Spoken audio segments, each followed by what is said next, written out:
Imagine this, you're 35,000 feet above the ground. Suddenly the aircraft shakes, oxygen masks fall. Panic spreads like wildfire, and you think, where's my parachute? Why don't planes have them for emergencies? You paid for the seat, why not the safety? Well, buckle up, because the real answer might shock you and it has nothing to do with cost. Welcome to AeroVerse. Today, we're diving into one of the biggest aviation myths of all time. Why don't commercial airplanes have parachutes for every passenger? The truth is deeper, more emotional, and way more terrifying than you think.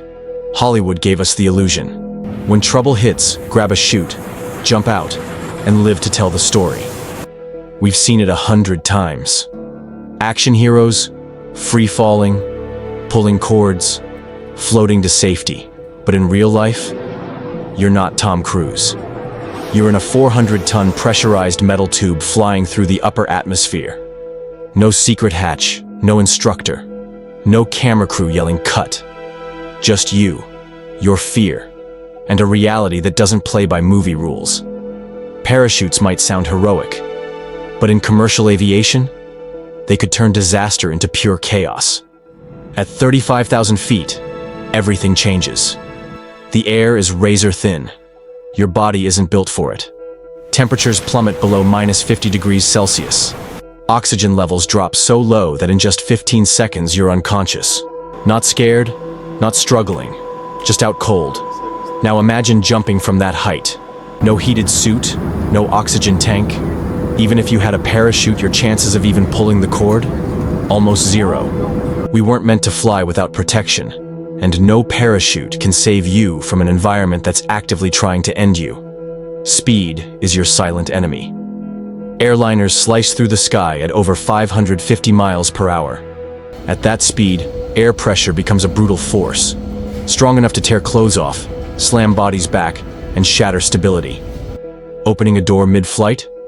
Physically impossible. Cabin pressure locks it tight. But let's say, somehow it opens. What happens next is instant chaos. The exit turns into a screaming wind tunnel. Loose items fly, people get sucked toward the opening like ragdolls. Even reaching the door would be a miracle. And jumping out? Fatal. You're not gently floating down. You're being slammed by wind, spinning uncontrollably, and plummeting faster than your brain can react. Now let's talk logistics.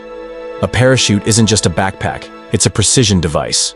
Each one weighs up to 30 pounds and takes space.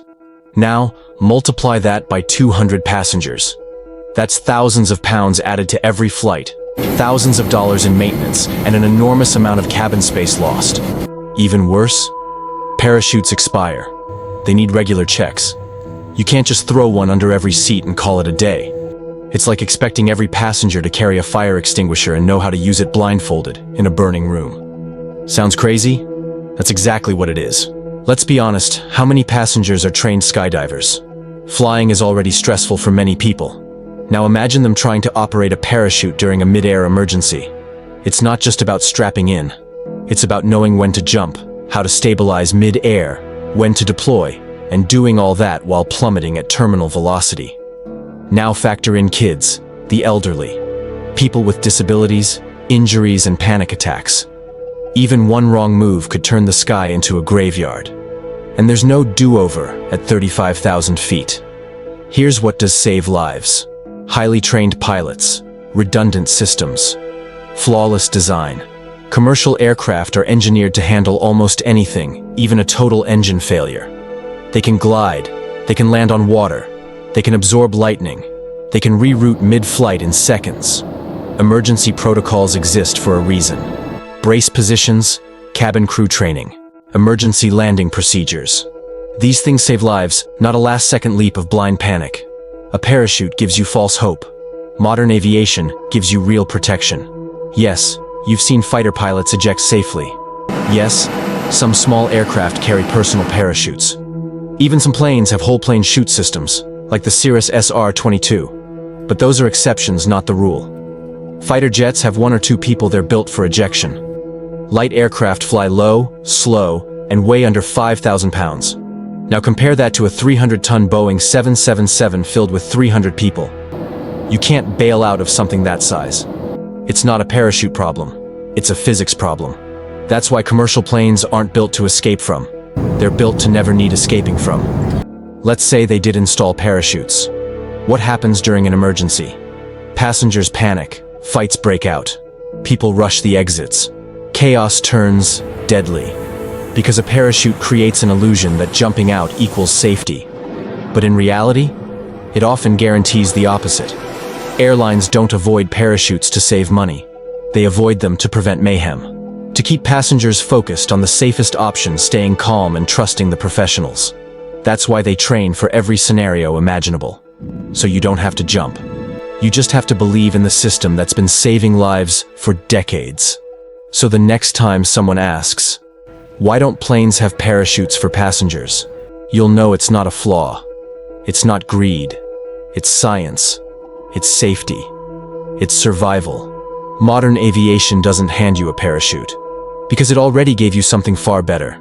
A jet built to protect you and a team trained to bring you home. If this opened your eyes, smash that like button and subscribe to AeroVerse and turn on the bell icon. Because here we uncover the truths behind the turbulence. Every single week until next time. Stay sharp, stay curious, and never stop looking up. This is AeroVerse, signing off.